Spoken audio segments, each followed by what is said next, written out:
This is the shoe leather work of conducting a serious, focused investigation. It's not flashy, but it gets results. It's essential that we get Mr. Bannon's factual and complete testimony in order to get a full accounting of the violence of January 6th and its causes. Mr. Bannon stands alone in his complete defiance of our subpoena. That's not acceptable. No one in this country, no matter how wealthy or how powerful, is above the law. Left unaddressed, this defiance may encourage others to follow Mr. Bannon down the same path. For folks watching at home this evening, I want you to think about something. What would happen to you if you did what Mr. Bannon is doing? If you were a material witness in a criminal prosecution or some other lawsuit, what would happen if you refused to show up? Do you think you'd be able to just go about your business? We all know the answer to that. There isn't a different set of rules for Mr. Bannon. He knows this. He knows that there are consequences for outright defiance, and he's chosen the path toward criminal contempt by taking this position. And there are better matters at stake. One of the major questions the Select Committee is dealing with is whether the rule of law will be able to endure as a pillar of American democracy. After all, we've seen the rule of law put to the test repeatedly in our recent past. While we don't know all the facts, we do know that there was a powerful push to overturn the legitimate results of the 2020 election. Americans have been and continue to be lied to about that. We know that ultimately there was a violent attack that interfered with the peaceful transfer of power from one president to another. We know that lies about the outcome of that election haven't gone away. And now we have a key witness who's flat out refusing to comply with a congressional subpoena and cooperate with our investigation. The rule of law remains under attack right now. If there are no accountability for these abuses, if there are different sets of rules for different types of people, then our democracy is in serious trouble. As chair of this committee, I won't allow further harm to the rule of law in the course of our work. Mr. Bannon will comply with our investigation, or he will face the consequences.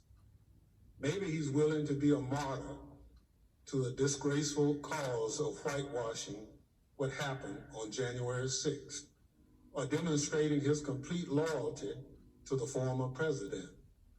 So I want our witnesses to understand something very plainly. If you're thinking or following the path Mr. Bannon has gone down, you are on notice that this is what you'll face. The process we begun tonight is a grave one. It seldom happens, and we'd rather avoid it altogether. But it's not reserved just for Steve Bannon. If other witnesses defy this committee, if they fail to cooperate, we will be back in this room with a new report with the names of whoever else mistakenly believes that they are above the law.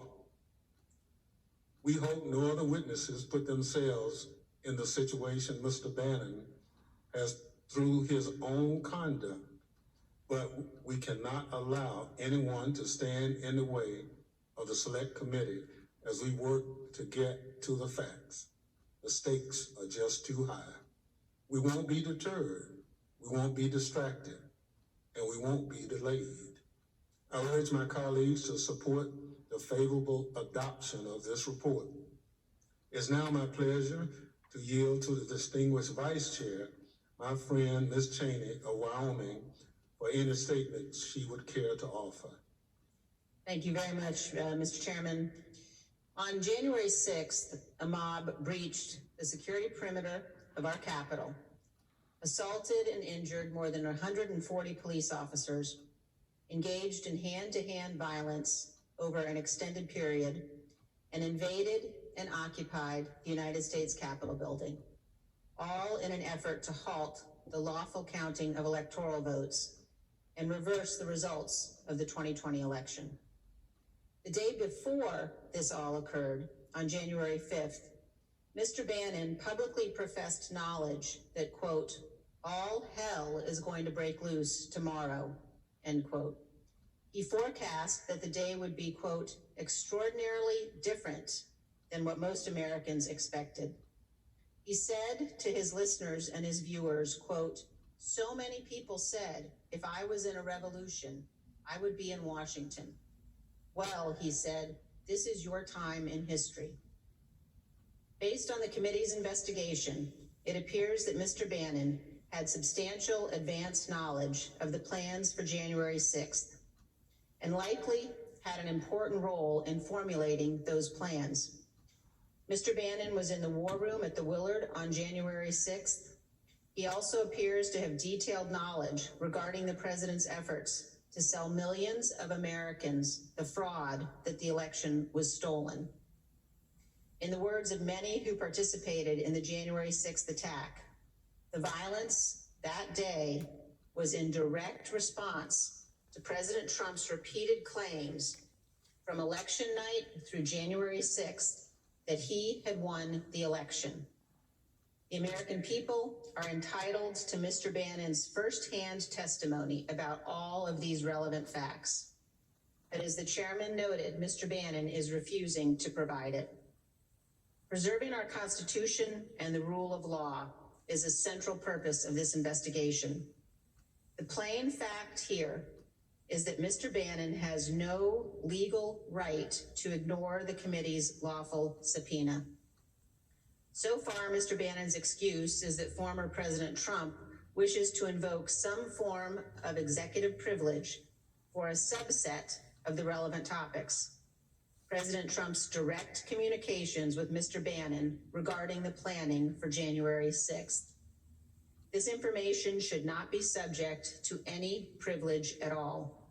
And certainly, there is no basis for absolute or unqualified privilege for presidential communications. More important now, there is no conceivably applicable privilege that could shield Mr. Bannon from testimony on all of the many other topics identified in this committee's subpoena.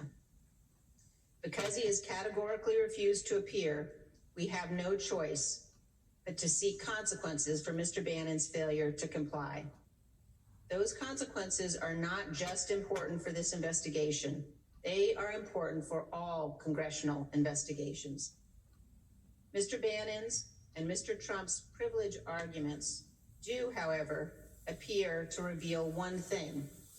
They suggest that President Trump was personally involved in the planning and execution of January 6th, and this committee will get to the bottom of that. Let me add one further thought, principally from my Republican colleagues. We all agree that America is the greatest nation on the face of God's earth. Truth, justice, and our Constitution have made America great. Almost every one of my colleagues knows in your hearts that what happened on January 6th was profoundly wrong. You all know that there is no evidence of widespread election fraud sufficient to have changed the results of the election. You all know that the Dominion voting machines were not corrupted by a foreign power. You know these claims are false. Yet former President Trump repeats them almost daily. And he has now urged Republicans not to vote in 2022 and 2024. This is a prescription for national self-destruction. I ask my colleagues, please consider the fundamental questions of right and wrong here. The American people must know what happened. They must know the truth. All of us who are elected officials must do our duty to prevent the dismantling of the rule of law and to ensure that nothing like that dark day in January ever happens again. Thank you, Mr. Chairman. I yield back. Pursuant to notice, I now call up the report on a resolution recommending that the House of Representatives find Stephen K. Bannon in contempt of Congress for refusal to comply with a subpoena duly issued by the Select Committee to investigate the January 6th attack on the United States Capitol. The report was circulated in advance and printed copies are available. The clerk shall designate the report. Report on a resolution recommending that the House of Representatives find Stephen K. Bannon in contempt of Congress for refusal to comply with the subpoena duly issued by the Select Committee to investigate the January 6th attack on the United States Capitol. Without objection, the report will be considered as read and open to amendments at any time. I recognize myself for the purpose of offering an amendment in the nature of a substitute now at the desk. The clerk shall report the amendment. Amendment in the nature of a substitute offered by Mr. Thompson of Mississippi. Without objection, the amendment will be considered as read and considered base text for purposes of further amendment. I'll now recognize myself to explain the amendment. Yesterday evening, counsel to Mr. Bannon requested a one-week adjournment of our response to a letter I wrote on October 15th, which stated that Mr. Bannon's willful defiance of the Select Committee's subpoena would lead to tonight's hearing. Without objection, I included my October 15th letter in the record, as well as yesterday's letter from Robert J. Costello, Mr. Bannon's attorney. Mr. Bannon's attorney said they needed time to, quote, assess the Select Committee's request in light of litigation filed by former President Trump in the District of Columbia District Court yesterday. However, the former president's lawsuit is immaterial to Mr. Bannon's defiance of our lawful subpoena. I made that clear in a letter to Mr. Costello this morning. Without objections, my full letter is in the record. Furthermore, White House yesterday issued a letter to Mr. Bannon's attorney stating, quote, "We are not aware of any basis for your client's refusal to appear for a deposition," end quote. Before the Select Committee, and further said that, quote, "President Biden has already determined that an assertion of executive privilege is not in the public interest and therefore is not justified with respect to certain subjects within the purview of the Select Committee," end quote. Without objection, I include the full White House letter in the record. This amendment in the nature of a substitute updates the report to reflect these developments, and it's now even clearer that Mr. Bannon has no lawful grounds not to comply with our subpoena. If there's no further debate, the question is on agreeing to the amendment in the nature of a substitute. Those in favor say aye. Aye. Those opposed say no.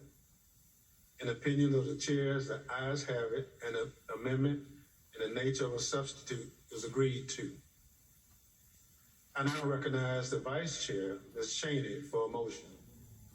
Mr. Chairman, I move that the committee favorably report to the House the committee's report on a resolution recommending that the House of Representatives find Stephen K. Bannon in contempt of Congress for refusal to comply with a subpoena duly issued by the Select Committee to investigate the January 6th attack on the United States Capitol as amended. The question on the motion is favorably report to the House. Those in favor say aye. Aye. Those opposed, no. In opinion of the chairs, the ayes have it. Mr. Chairman, I request a recorded vote.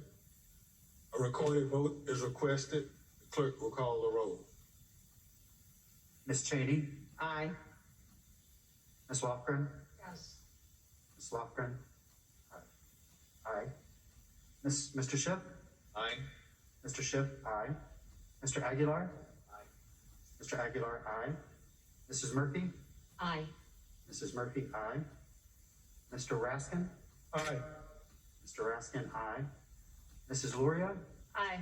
Mrs. Luria, aye. Mr. Kinzinger? Aye. Mr. Kinzinger, aye. As the chair recorded, Mr. Chairman, you are not recorded. I vote aye. Mr. Chairman, aye. The clerk will report the vote. Mr. Chairman, on this vote, there are 9 ayes, 0 noes. The motion is agreed to.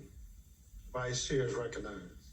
Mr. Chairman, pursuant to Clause 2L of Rule 11, I request that members have 2 calendar days in which to file with the clerk of the committee supplemental or additional views on the measure ordered reported by the committee tonight. So ordered. Without objection, staff is authorized to make any necessary technical or conforming changes to the report to reflect the actions of the committee. There being no further business, without objection, Select Committee stands adjourned.